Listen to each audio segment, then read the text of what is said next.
सर्वप्रथम राष्ट्रप्रथम वंदे मातरम। हमारे साथ जुड़े आज इस महादेवी वर्मा की जयंती के अवसर पर उपस्थित हमारे अतिथि वक्ता अतिथि समूह को मैं वंदन करती हूँ, अभिनंदन करती हूँ। साथ में हमारे परिवार के सभी भाई बहन जुड़े हैं, उन सबको मैं नमन करती हूँ, वंदन करती हूँ। साथ ही आरजेएस परिवार की सकारात्मक बैठक आज 183वीं बैठक होने जा रही है, जो झारखंड प्रांत में संपन्न होने जा रही है। इसके अवसर पर मैं राष्ट्रीय संयोजक उदय कुमार मन्ना जी को भी मैं विशेष वंदन करती हूँ, नमन करती हूँ, क्योंकि इस परिवार से जोड़ने का काम उन्होंने ही किया है और उनके माध्यम से मैं आज आरजेएस परिवार के साथ जुड़ी हुई हूँ, जो पूरे भारतवर्ष में एक सकारात्मक संदेश को लेकर चल रहा है, जो लोगों के बीच, गांव-गांव में, शहरों में, सबों के बीच, जनमानस, पूरे जनमानस के बीच यह सकारात्मक भाव, सकारात्मक ऊर्जा के साथ, सकारात्मक सोच के साथ एक भारतवर्ष में, पूरे प्रांतों में, भारतवर्ष में लोगों को सकारात्मक दिशा देने जा रहा है। सकारात्मक दिशा और सकारात्मक सोच के साथ आज हम सब इस महादेवी वर्मा जी की जयंती के अवसर पर उपस्थित हैं। सर्वप्रथम मैं आमंत्रित करती हूँ अपने आदरणीय सर शेष नाथ सिंह शरद सर का, जो बहुत ही चर्चित और बहुत ही प्रख्यात साहित्यकार हैं, कवि हैं। इनको सुनने का अवसर आज हम सबों को मिला है। हमारे लिए बहुत सौभाग्य की बात है कि सर एक फोन पर हमारे अनुरोध पर आज उपस्थित हो गए हैं। ये हम सबों के लिए बहुत गौरव की बात है। सर इतने व्यस्त होते हैं कि इनकी व्यस्तता हम आंक नहीं सकते हैं, बता नहीं सकते हैं। सर मैं आपको आमंत्रित करती हूँ कि आप आए और के फूल चढ़ाएं। साथ ही मैं आमंत्रित करती हूँ अपने बड़े भाई के रूप में उपस्थित डॉक्टर दिलीप ओझा सर का, जो एबीएम कॉलेज के प्रोफेसर रहे हैं और आज भी शिक्षा जगत से विभिन्न संगठनों से जुड़े हुए हैं। विभिन्न संगठनों से जुड़े हुए हैं और साहित्य कला परिषद के अध्यक्ष, विश्व भोजपुरी साहित्य परिषद के संरक्षक भी हैं। भैया आइए, आप भी शारदा आमंत्रित से सन्हा के 2 फूल अर्पित करें।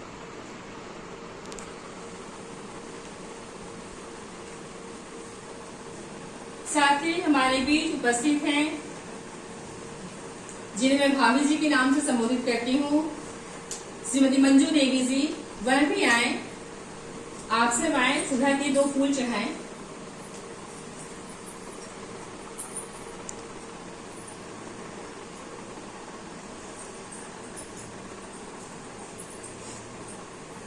मैं बता दूं कि आरजेएस सकारात्मक बैठक ये आज हम सबों के लिए विशेष गौरव का दिन है। विशेष आज के दिन को मैं विशेष इसलिए मान रही हूँ कि आज ही सुबह में सकारात्मक बैठक आरजेएस परिवार की बिहार के भोजपुर जिले में संपन्न हुआ है और आज झारखंड में अभी संपन्न होने जा रहा है।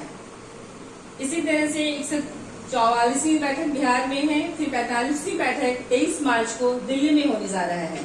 तो ये 16 मार्च से अपनी सकारात्मक बैठक का यह प्रारूप शुरू हुआ है और आगे से और हमें बढ़ चढ़कर इस परिवार को आगे बढ़ाना है, सकारात्मक ऊर्जा के साथ, सकारात्मक दिशा देने के साथ। अब मैं आज जिस कार्यक्रम के लिए यहाँ हम सब उपस्थित हुए हैं, ये आज हम अपनी स्वर्गीय माता पिता जी की स्मृति में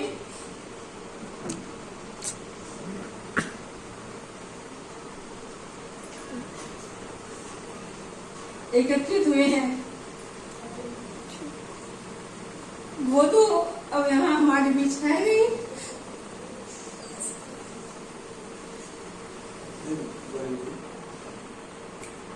उनका प्रस्थान हो चुका है, लेकिन उनकी बातें, उनकी कृति, उनकी स्मृति हमारे बीच रहेगी और उनके बताए मार्गों पर आज हम सब फल फूल रहे हैं।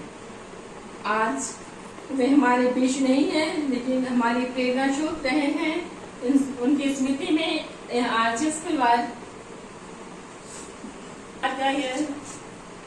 इसी तरह से आज हम अपने माता पिता की स्मृति में आज इस 143वीं बैठक साहित्यकार महादेवी वर्मा के नाम आरजीएस राष्ट्रीय सम्मान की घोषणा करती हूँ। अरे को दोस्तों सारू पकड़ाओ पाँचों आ गया है। हाँ जी, अब मैं आमंत्रित करूंगी अपने भैया से, ये बोला जैसे कि अपने बड़े भाई चर्चित साहित्यकार और कवि के रूप में हमारे बीच जो उपस्थित है उनका अनुरोध से सम्मान करें। थोड़ी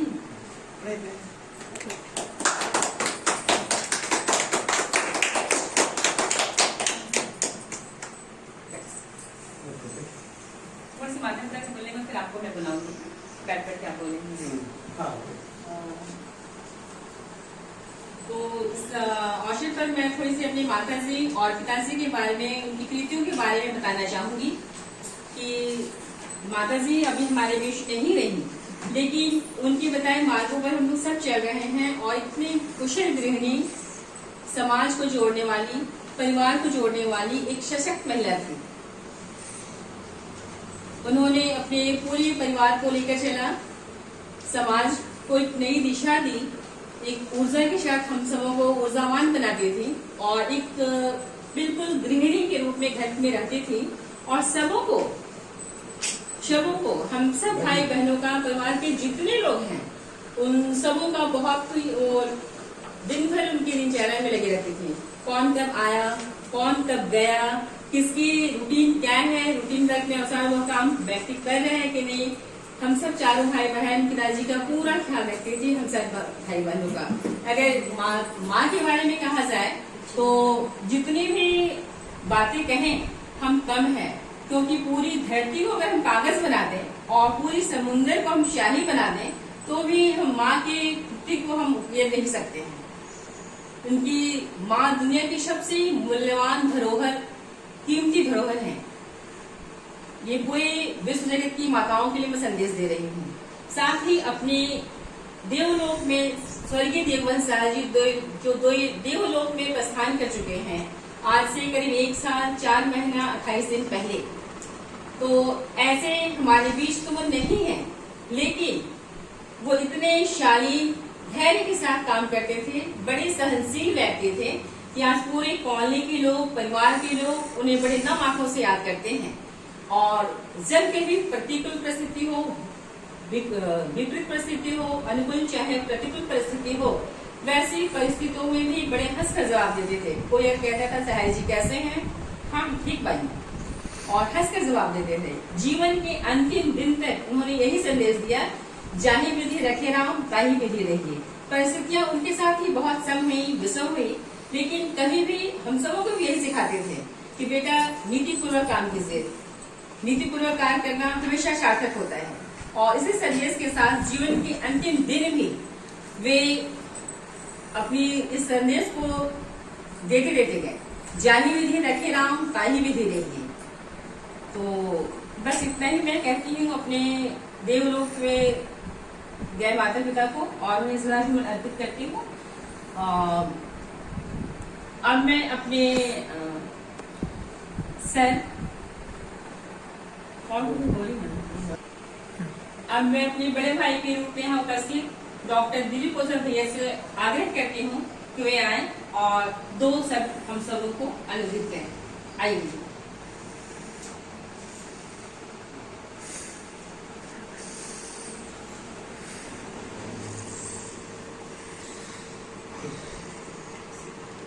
हमारे मुख्य अतिथि बच्चा आज के इस घड़ी में मैं नमन करता हूँ महादेवी वर्मा जी को, जो हमारे समय से अवतरित है, माँ की जन्म दी है। मैं नमन करता हूँ अपने माता पिता सदीश में चाचा चाची, उनके लिए मेरे पास भी कोई शब्द नहीं है। आज का यह परभलभ्य वातावरण जो इनकी महानता को साकार करते हुए भूखर हो उठा है, अपनी पवित्रता मस्तूर हो, इतिहास साक्षी है धरा जब जब विकल होती, मुसीबत का समय आता, किसी भी रूप में कोई महामंगल चला। मेरी नजरें दोनों तरफ हैं। मैं किन शब्दों से इन माता पिता को संबोधित करूं, मैं गवाह हूं। मैं माता पिता जो कह रहा हूं, ये कोई हमारा दिखावा नहीं। इस बात के साक्षी भगवान के अलावा जो लोग हमारे परिवार को हैं वो जान रहे हैं। और जैसा कि हम सभी जानते हैं कि जननी और माता में अंतर है। जननी वो है जो सिर्फ जिसको जन्म देती है उसी को अपना संतान समझती है। माता वो है जो वसुदेव कुटुंब। और माता का स्थान हर माता, लेकिन माता पिता का जो आदर्श को जो माने, धन्य है वो संतान, धन्य है वो लोग जो माता पिता के महत्व को समझे। लोग कहते हैं, कहा गया है कि जब तुम पैदा हुए जग हंसे तुम रोए, ऐसी करने कीजिए कि तुम हंसे जग रोए। इसको साक्षात दिखाया उन लोगों ने जो हमारे सामने हैं, हम देख नहीं पा रहे हैं। इसलिए मैं अब ज़्यादा समय क्या लूँ, जैसा कि कहीं हमारी बहन प्राचार्य जो भागशिला महिला कॉलेज की, और धन्य है इस परिवार के लोग जो ऐसे माता पिता को पाए हैं। मेरा आग्रह रहेगा, यही विनती रहेगी कि अपने माता पिता के बताए रास्ते पर उनके मार्गदर्शक के रूप में मानते हुए, और विशेष रूप से मेरा रहेगा जब भी मैं गुजरता हूँ तो उनकी यादें आती हैं। और चाहूँगा कि हम सभी प्रेम भाव से उनके जैसे व्यवहार से सबको बांध के रखें, यही मेरा आग्रह है। आज महादेवी वर्मा जी के बारे में बहुत कुछ क्या कहना है। शिवाजी जी की कवि हैं, इनके जन्मोत्सव पर इतने महापुरुष को हम लोग और सर को सम्मानित करके हम लोग खुद सम्मानित हो रहे हैं हमारे शहर के। और इस सकारात्मक भारत जन आंदोलन के अंतर्गत 127वीं आज सकारात्मक बैठक को, इस बैनर को भी मैं बहुत बहुत बधाई देना चाहूँगा। और यहाँ पर शिक्षाविद पुष्कर बालाजी जो हैं, उनके माध्यम से जो ये कार्यक्रम हुआ उसके लिए भी हम आभारी हैं। और इतना ही करके मैं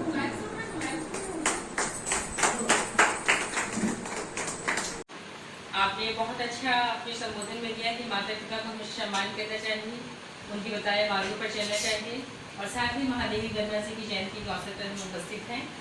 और जैसा कि महादेवी वर्मा जी हमारे साहित्यकार रही, और इन्हें बचपन से ही माँ के द्वारा एक लेखन की प्रेरणा मिली। हिंदी और संस्कृत भाषा की जानकार थी। इनकी माता जी के द्वारा इन्हें प्रेरणा दी गई कि ये साहित्यकार और कवित्री के रूप में प्रखर हुई। इन्हें ज्ञानपीठ पुरस्कार से भी नवाजा गया है। साथ ही ये इन्हें आधुनिक मीरा और पीड़ा की कवित्री भी कहते हैं। महादेवी वर्मा जी अपनी संपूर्ण जीवन महिलाओं के लिए और उनके विकास के लिए समर्पित किया। इन्होंने महिलाओं के बारे में जो लेख लिखा है उससे बहुत ही ज़्यादा महिलाओं को प्रेरणा मिलती है।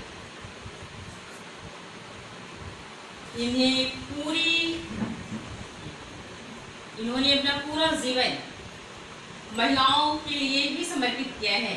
और जिस तरह से एक डॉक्टर, एक मनोचिकित्सक समाज को समझकर दिशा देता है, उसी तरह से अपने लेखन कला के क्षेत्र में प्रख्यात महादेवी वर्मा जी साहित्य के क्षेत्र में साहित्य को समझते हुए एक समाज में महिलाओं का विकास उत्थान कैसे हो, उस जमाने में इस बात को उन्होंने अंकित किया है। इन्हीं शब्दों के साथ मैं अपनी वक्तव्य को विराम दूंगी और अपने बीच उपस्थित मुख्य अतिथि के रूप में अपने बीच अपने बड़े भाई से स्नातक शरद सर को मैं आमंत्रित करती हूँ मंच पर। सर आप बैठ के बोल सकते हैं जी।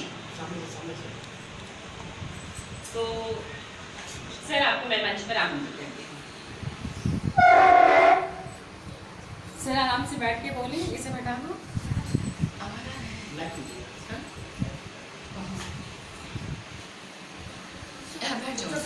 आप बैठ सकते।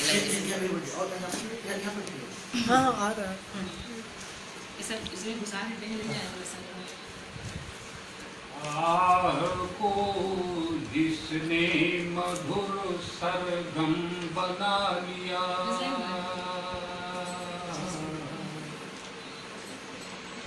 आह को जिसने मधुर सरगम बना लिया, विरह को भी जिसने महासंगम बना लिया, राज मत पूछो, राज मत पूछो उस परम सुख सुहाग की, राज मत पूछो उस परम सुख सुहाग की, दुख को ही जिसने अपना प्रियतम बना लिया, दुख को ही जिसने अपना प्रियतम बना लिया। आज के इस पुनीत अवसर पर उपस्थित सभी विदुषी बहनों, विद्वजन भाइयों, अतीव प्रसन्नता हो रही है इस परिवेश का संस्कार देख करके। एक तरफ माता और पिता के प्रति श्रद्धा निवेदित हो रही है और दूसरी तरफ राष्ट्र तथा समाज के प्रति एक विचारात्मक संदेश देने से संबंधित अभियान को भी याद किया जा रहा है। और तीसरी तरफ प्रमुख रूप से हिंदी साहित्य की मूर्धन्य हस्ताक्षर महादेवी वर्मा को प्रणाम किया जा रहा है। मैं बहुत अभिभूत हूँ इसलिए कि सारी पूजा, सारी नमाज, अरदास, यज्ञ, तप, धर्म, कर्म सब व्यर्थ है अगर आपने माता और पिता को प्रसन्न नहीं किया। बहुत कम घरों में मिलता है, तस्वीर तो टंगी रहती है, माता पिता खूंटी पर लटके रहते हैं, लेकिन नित्य प्रति उनकी पूजा नहीं होती। बस एक स्मरण के लिए, आने जाने वाले लोगों को दिखाने के लिए कि हमारे पिताजी हैं और हमारी ये माता जी हैं। लेकिन जिस प्रकार एक देवी देवता का स्मरण किया जाता है धूप दीप नैवेद्य के साथ, वैसे माता पिता का स्मरण जिस घर में किया जाता है, मैं उस घर परिवार के समस्त सदस्यों को नमन करता हूँ। मैं उनकी सराहना करता हूँ कि वो निश्चित रूप से अपने वरेण्य को, अपने पूज्य को आदर दे रहे हैं और उनका आशीर्वाद अवश्य मिलता होगा। इसलिए कि हाड़ मांस का शरीर समाप्त हो जाने के बाद तो आत्मा परमात्मा में ही विलीन होती है और वह आत्मा परमात्मा का अंश जब बन जाती है तो उनका आंशिक आशीर्वाद भी जरूर मिलता होगा। इसलिए सबसे पहले मैं इस पारिवारिक संस्कार को बधाई देता हूँ और मैं खुद भी प्रेरणा ग्रहण करता हूँ। कुछ दिनों तक मेरी माँ का, पिताजी तो बहुत पहले चले गए थे, कुछ दिनों तक मैं अपनी माता का चप्पल अपने परिवार के साथ रखता था, लेकिन अब वो इतना जीर्ण शीर्ण हो गया कि अब उसके बदले कुछ नहीं रखा जा सका। हालांकि उसका टुकड़ा कुछ मिलता है और नित्य प्रति मैं उसको प्रणाम करता हूँ। होना भी चाहिए, क्योंकि वह माँ जो पेट फाड़ कर शिशु को जन्म देती है, उतनी तपस्या किसी और से नहीं होती। वह एक बार मौत के इस पार और उस पार छलांग लगाती है वत्स जनन को, वो वही बता सकती है उस पीड़ा को, दूसरा कोई नहीं बता सकता। वैसे तो सुख में दुख का स्वांग सरल है, कठिन है दुख में सुख का। भले लाख कह डाले कोई छीन किसी के मुख का। आप कल्पना से, कविता से, नाटक से, कुछ स्वांग से किसी के दुख को भले व्यक्त कर लें, लेकिन सच्चाई ये है कि जो भोगा हुआ होता है उसकी अभिव्यक्ति में और बिना भोगे हुए कल्पना की अभिव्यक्ति में जमीन आसमान का फर्क होता है। माँ ही बता सकती है कि पुत्र जनन में कितना कष्ट होता है। उस कष्ट को सभी बर्दाश्त नहीं कर सकते।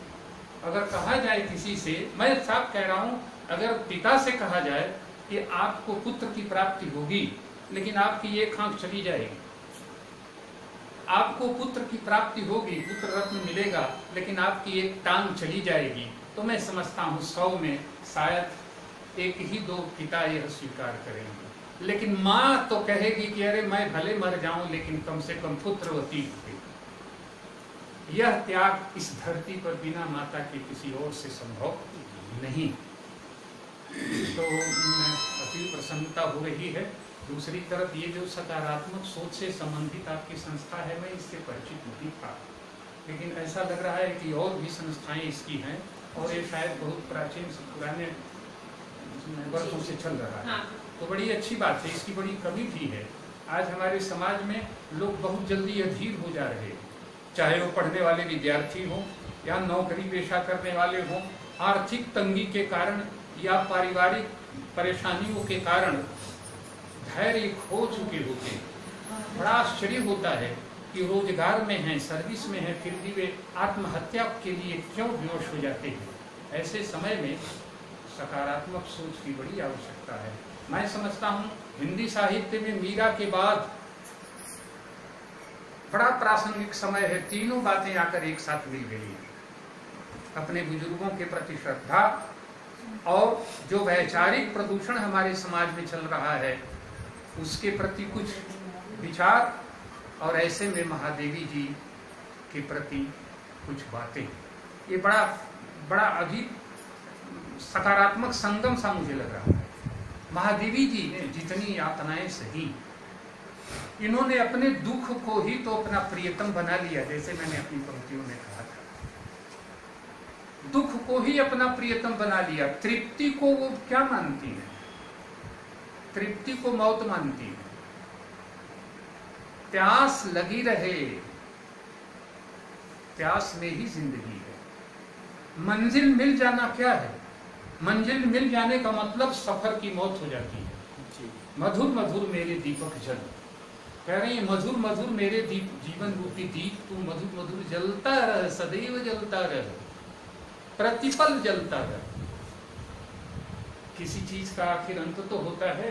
महादेवी इस बात को नहीं मानती, और विचारकों ने भी इस बात को माना है। स्वर्ग क्या है? वो तो बंधा हुआ पानी है, और जहां पानी बंध जाता है साथियों, वो तो सड़ने लगता है ना। इसलिए सफर चलता ही रहना चाहिए। प्रियतम को पा लेने का जो सुख है वह इससे कहीं बहुत अधिक अमर सुख है। प्रियतम को पाने के लिए तपश्चर्या करते रहने का। इसलिए कह रहे हैं मंजिल का मिल जाना क्या है? सफर की मौत है। वो सफर की मौत नहीं चाहिए। मुझे वह तृप्ति नहीं चाहिए जिसमें प्यास का अंत हो जाए। मुझे वह भोजन नहीं चाहिए जिसमें भूख समाप्त हो जाए। वो भूख सदैव लगी रहे। मेरा ख्याल है महादेवी जी को अपने प्रियतम के प्रति यह विश्वास है कि मैं वो मिले या न मिले, वो अज्ञात प्रेमी हमें प्राप्त हो या न हो, लेकिन मैं उसके प्रति सदैव लीन रहूं, मैं उसके लिए तड़पता रहूं। शायद यही उनकी तृप्ति है, यही उनका संतोष है, और यही उनकी साधना है। हमारे हिंदी साहित्य में मीरा के बाद महादेवी जी ने जो कुछ हिंदी साहित्य को दिया है वह तथाकथित समालोचक, आलोचक, ऊंचा या बड़ा जो कुछ भी कह सकते हो, लेकिन मेरे ख्याल से महादेवी अपने समय की मीरा हैं और मीरा भी अपने समय की महादेवी रही होगी। इन्हीं पंक्तियों के साथ मैं आप सबको बधाई देता हूँ और इस बात के लिए आप सबका बड़प्पन स्वीकार करता हूँ कि मेरे जैसे शिक्षक को आपने याद किया और ये ओझा जी को ऐसे सहृदय आदमी है कि इनको कोई शोहरत की, प्रशस्ति की कोई आवश्यकता नहीं। ये साहित्य सेवी, साहित्यकार सेवी हैं।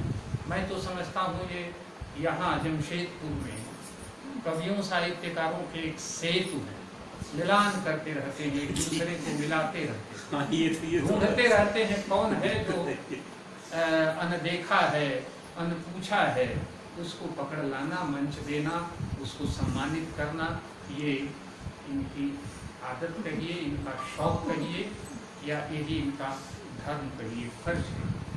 मैं इसके लिए इनकी सहृदयता को भी प्रणाम करता हूँ और आप सबको बार बार प्रणाम करता हूँ। बड़े अच्छे अवसर पर आप लोगों को बुलाया और जो कुछ महादेवी जी के प्रति बन सका मैंने बात रखी। चादर कैमरा घुमा दें सर, चादर घुमा दें सर, बैठने नजर आ जाएगा सबका, धन्यवाद दे देंगे। आस्ते आस्ते आस्ते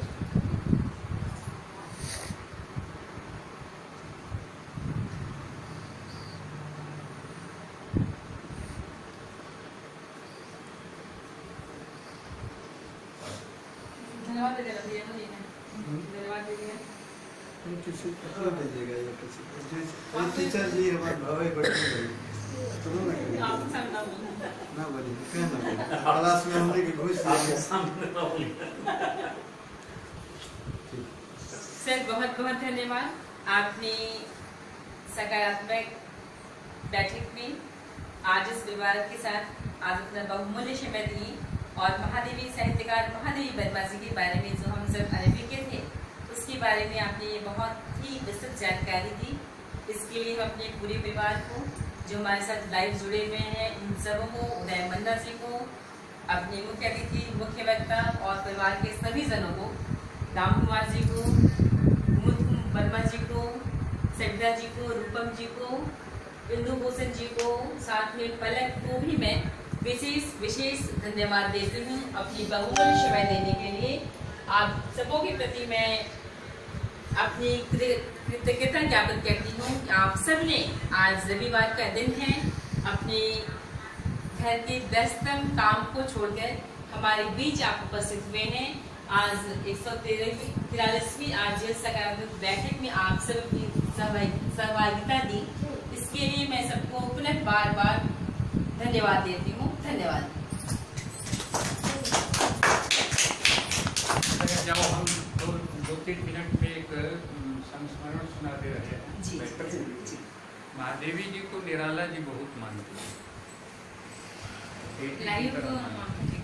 वास्तविक सूर्यकांत त्रिपाठी बहुत मानते हैं। जी वहाँ बैठते हैं। और जब निराला जी कभी नाराज होते थे महादेव जी को बुलाया जाता और निराला जी महादेव जी की बात को मानते थे। निराला जी में विद्रोह था,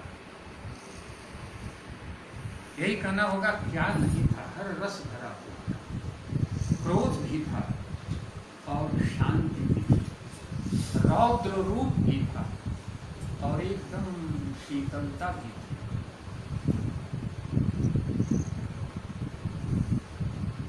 वर्मा महादेवी जी सबसे छोटी थी,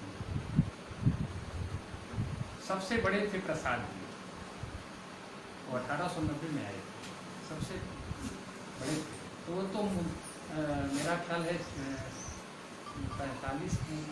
47 साल ही, 45, 46, 47 साल इसी के करीब इतना ही हुई है जी। निराला जी 70 साल और पंत 80 के करीब जी। नहीं सुमित्रा पंत 70 किए थे, 80 साल तक जिंदा रही महादेवी जी। मुझे लगता है कि प्रसाद जी भी, निराला जी भी और पंत जी भी, इन तीनों का काव्य रस, इन तीनों की काव्य भावना महादेवी में जरूर संकृत हुई है, अपने ढंग से, अपनी शैली से। तो बड़ी अच्छी बात रही है। मैं इनके साथ मंच पर सासाराम में रहा हूँ। महादेवी जी उस वक्त मैं बहुत छोटा था, शायद इंटर में मैं पढ़ता। उन दिनों एक गीत मैंने पढ़ा था, मैं तो क्षेत्रीय कवि था, इसलिए शुरू में ही लोगों ने हमें समझ दिया था। उस गीत को सुनकर वो आंचल के पल्लू से आंस पोंछी थी और बोली थी कि तुम्हारा शरीर तो मर्द का है लेकिन दिल तो औरत का है। उसके बाद तो फिर नहीं सुना था, लेकिन फिर मंच पर जाने का अवसर नहीं मिला। एक आध 2 बार और मिला है बनारस में, तो ये स्मरण नहीं है। लेकिन निराला जी बहुत मानते थे और ये भी बहुत मानते थे निराला जी। हाँ, निराला जी को महादेवी जी भी बहुत ठीक।